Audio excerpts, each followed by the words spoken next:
எதற்காக இவ்வளோ அட்வான்ஸா ஏசப்பா பிறக்கிறத குறித்து சொல்லணும்.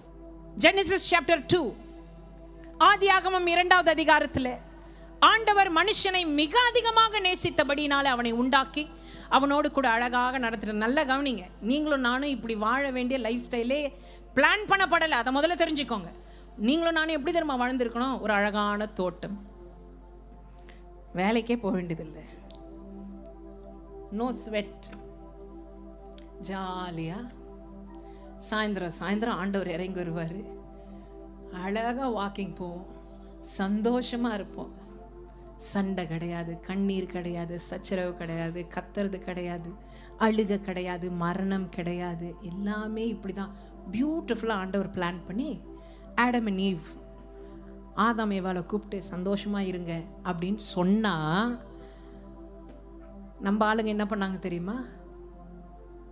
தானே ஆசீர்வாதத்தை விட்டுட்டு, இவ்வளோ அழகாக படைச்சி ஆண்டவர் கொடுத்ததை விட்டுட்டு, நடுவில் ஒருத்தன் வந்து ஒன்றத்தை சொன்னான், பொய்க்கும் பிதாவாக இருக்கிற பிசாசானுடைய வார்த்தையை கேட்டு கீழ்ப்படியாம போனதுனால தான் பாவம் உலகத்திற்குள்ளாக வந்தது.